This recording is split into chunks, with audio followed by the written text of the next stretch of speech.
Hi, thanks for joining with me today. So we're going to be looking at the conundrum of how to store wood specifically for wood carving. If you're like me, I'm not going to get through a large quantity of wood in a very short period of time. That could be for a variety of reasons. I tend to work without power tools, so that takes a bit longer than other processes, of course. So the easiest solution, of course, would be if you were able to have just a single log when you need it and have it fresh. But realistically, that's not going to be the case. If a tree is coming down, um, you're not going to just receive a single log from that.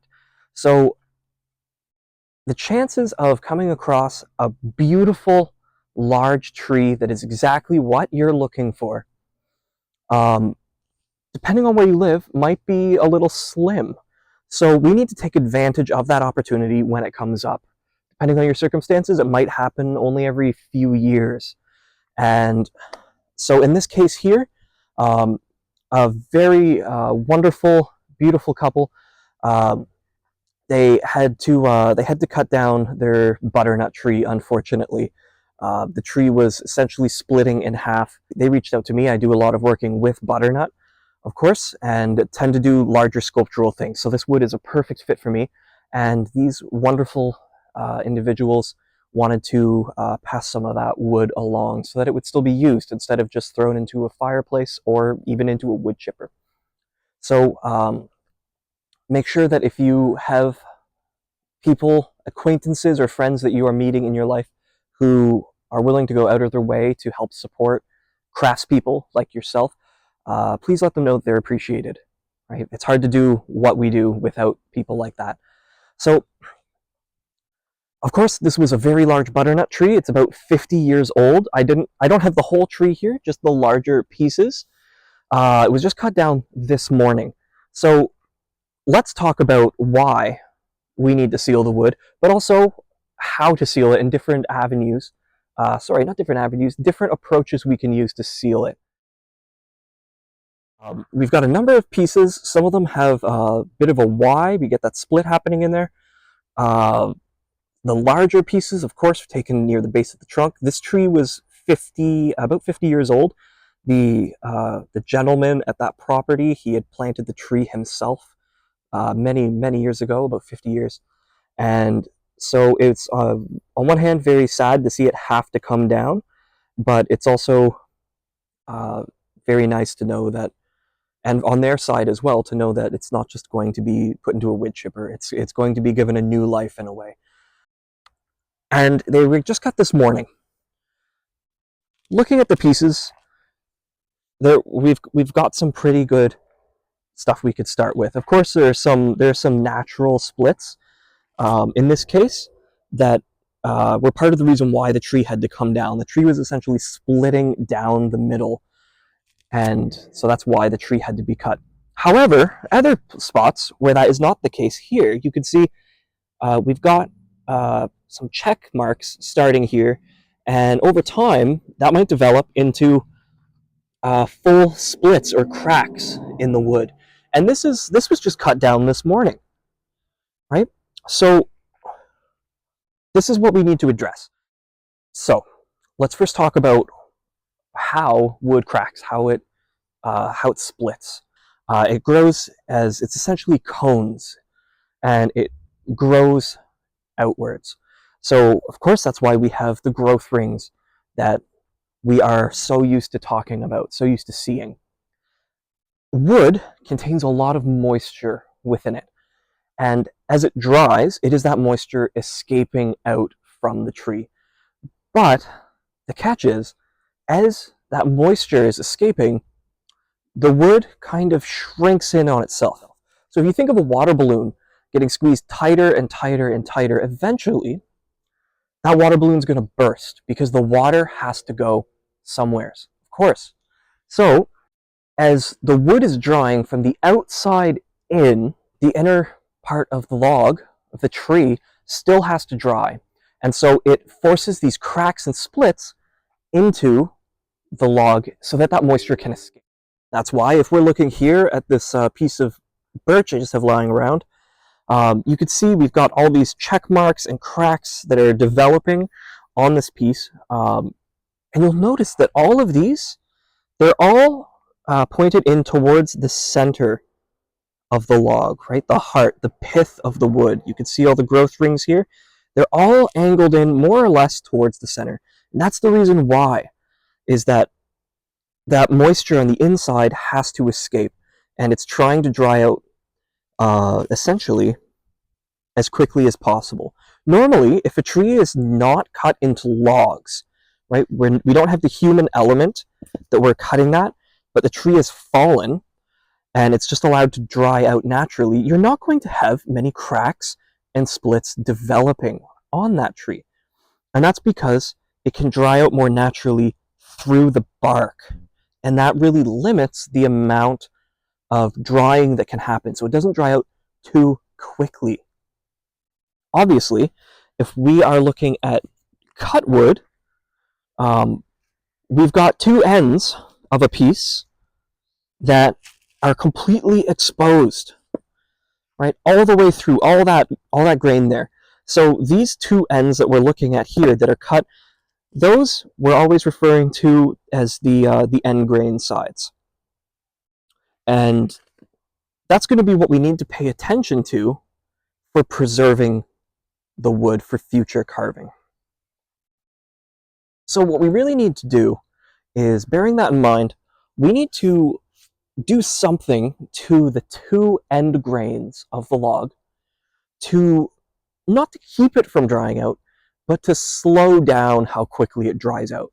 We're going to try to do something that will stop it from drying out of the end grain where it's been cut, and that's going to force it to dry out more naturally where the bark is still on the wood. So if you have a log at this point that you're looking to keep for carving, the best case scenario is you want to get it while it's freshly cut before you have many check marks developing. With any luck, maybe you won't have any at all. But we also want to try to leave the bark on the piece as well. We don't want to remove that bark because that's going to be a buffer that controls the drying. So we need to seal the end grains on this. Now, many people, I imagine you've seen this, where you'll see logs that have paint on the end.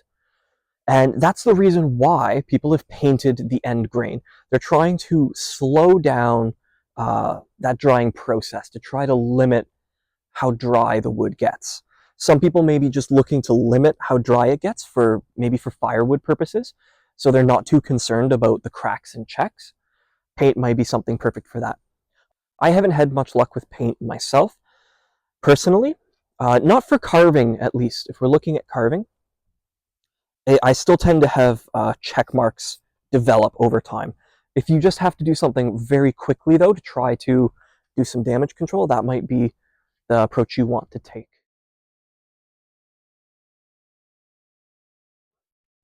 So aside from painting, there's two other options that are very easy to approach, and these are the two that I would recommend. These are the two that I use most often myself. So the first one is using a wax to seal the end, and the second one is potentially using some old wood finish, if it's the right type of wood finish. So for using a wax to seal the end, realistically, you can use almost any type of wax. Paraffin wax, if you need to purchase wax, will probably be the least expensive and the most readily available. You can find it at most grocery stores, food supply stores, hardware stores, home renovation, things like that. You can find bricks of just paraffin wax, and that tends to be the most cost effective. If you like to burn candles, maybe you have coworkers, family members who really like candles, it might be worthwhile to collect some of the leftover bits from candles instead of just throwing it out. You can get them all together into a mason jar or a pot. You can get them melted together. You can use that. It might have a different color than just plain paraffin wax, but it will work perfectly fine. And of course, it's money saved. That's always great. So that is an option. The other option, using a wood finish. Now, when I say when I say using a wood finish, I don't mean using a wood finish that is specifically for sealing end grain. It is out there, you can purchase that. That might be a worthwhile investment if you are sealing lots of wood. Myself, I've been experimenting with different wood finishes because I don't get through all the wood finishes I open. I'm sure many other carvers are in the same boat as I am. So I'll run into a situation where I have a can of wood finish that has been opened maybe 5 or 6 years ago.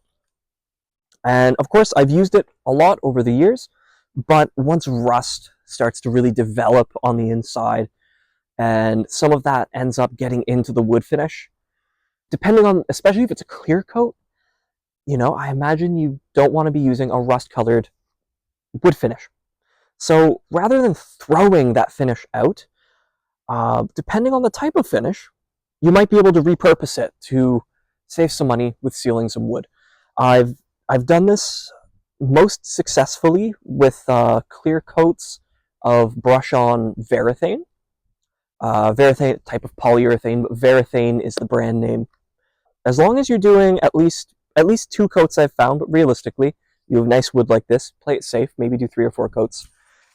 Pieces approximately this size, sealed for about 2 or 3 years, and then doing a large sculpture with it, and no check marks developing with that.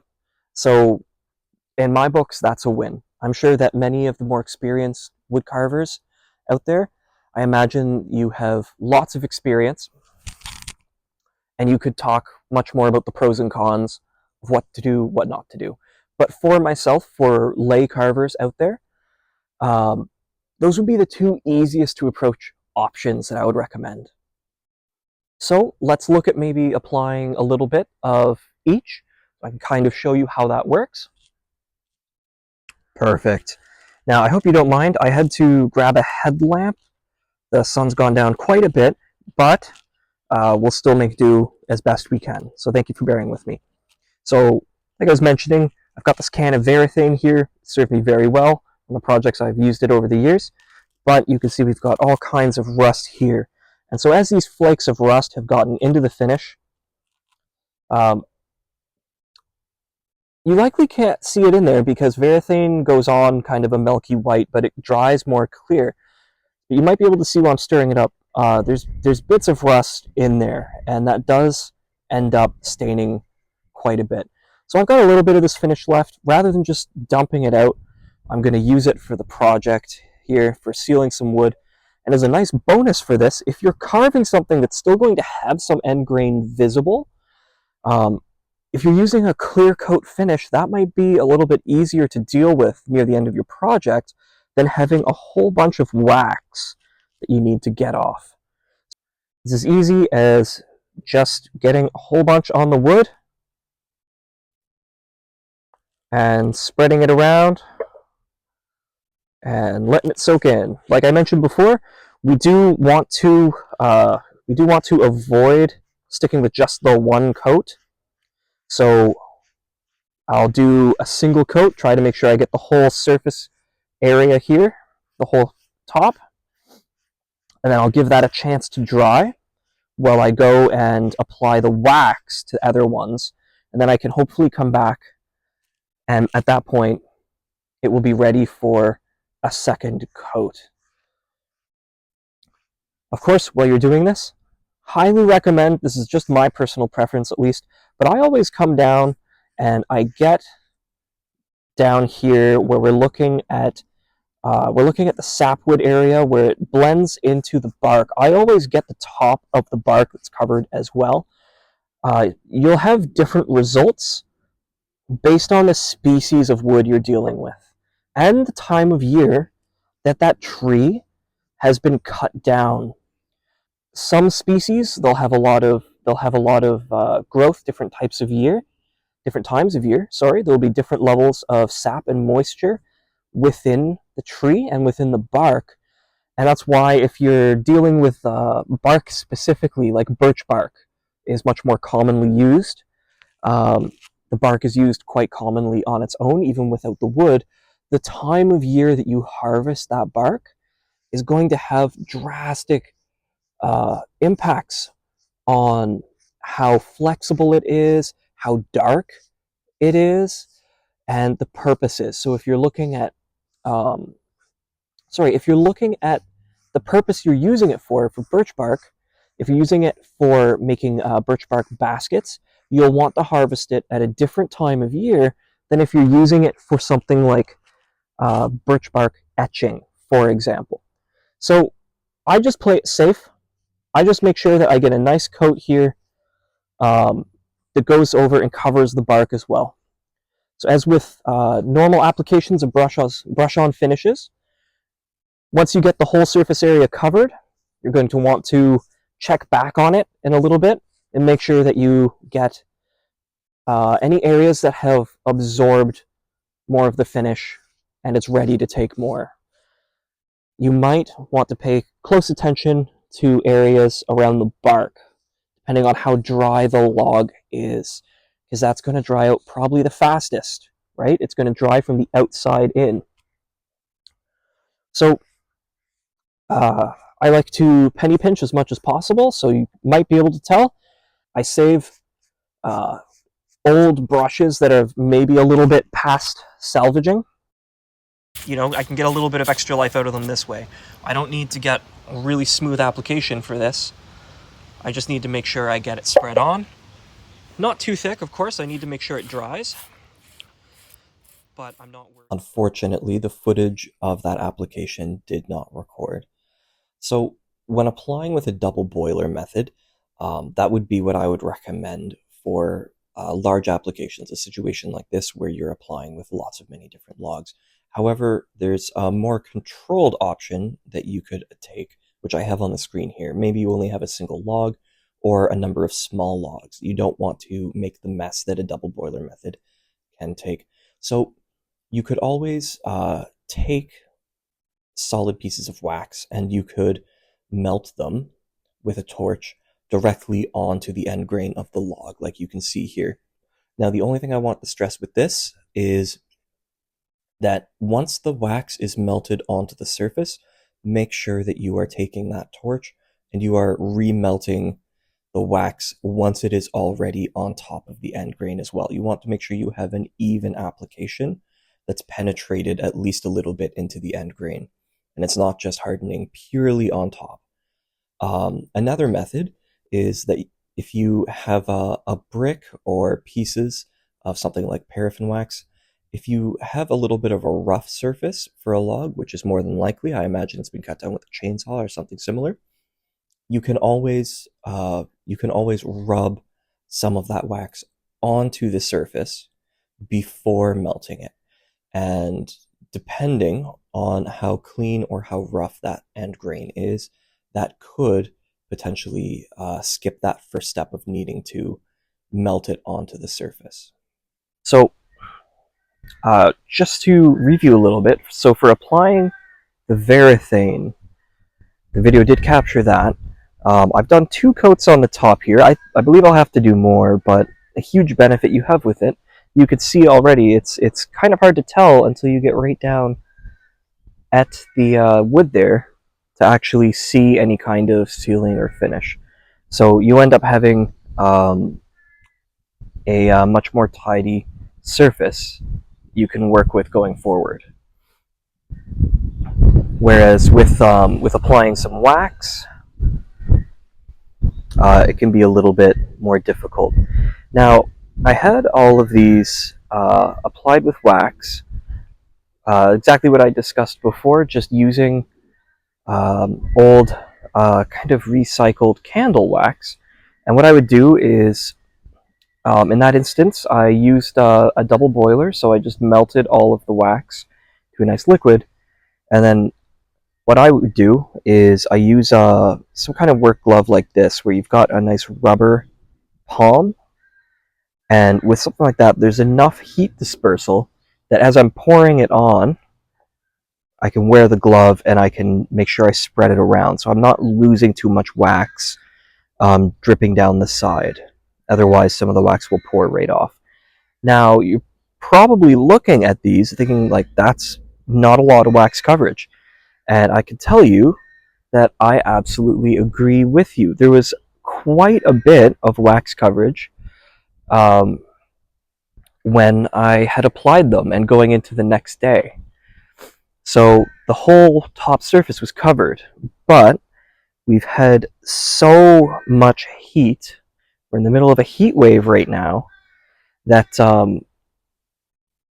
it's melting the wax all over again. It has to be quite warm to do that, obviously, and in the direct sunlight. And we could see that very easily that that is the case because we've got all the cracking you can see here. Now, you'll notice, though, um, that the wax isn't melting and rolling off the side. So I'm actually happy about this. Um, Normally, what I would suggest doing is you would want to apply wax to have full coverage over the end grain. And once you have that, then you could use some kind of a torch or um, something similar that you could help to remelt that wax in a concentrated area to help get a little bit more better penetration down into the wood. The longer you want to potentially store the wood, the better that deeper penetration of the wax in will be. So thankfully, in my case, the heat wave that we have at the moment has actually done most of that work for me. When I had first started, this portion here, if I get in nice and close, you could still see where there's almost the streak marks from applying with the rubber glove. And the top of all of the logs that I had applied wax looked like that. I'm kind of in a unique situation here that it's been so hot and sunny. It's been almost 40 degrees out Celsius. It's practically melted on its own, but it's still cool enough that I can move it around with my fingers without getting burned. So I would recommend, bear in mind, if you're melting it yourself, you're doing a double boiling method, something like that, please be careful. You don't want to burn yourself. But talking about double boiling, if you haven't dealt with wax that much in the past, I would advise you to do it outdoors if at all possible, because it can have a smell if you're not right on top of the temperature. Wax is a huge pain to clean up. So if you're doing it in your kitchen and you end up maybe having it in a few mason jars, you're using a stock pot, wax spills everywhere, that kind of thing, the way to go about cleaning, if you can, of course you can freeze it and wax will shrink, which might make it easier to remove and chip off of surfaces, just break it off. But a more reliable thing, if you're dealing with kitchen surfaces, is that you can apply boiling water, and that will melt the wax enough that you can then use something like paper towel to absorb the wax, and then you can dispose of it that way. Please, please, please do not put it down your sink. You don't just want to rinse off whatever has wax on it with hot water in your sink, because once that goes down the drain, I'm sure you can imagine what's going to happen there.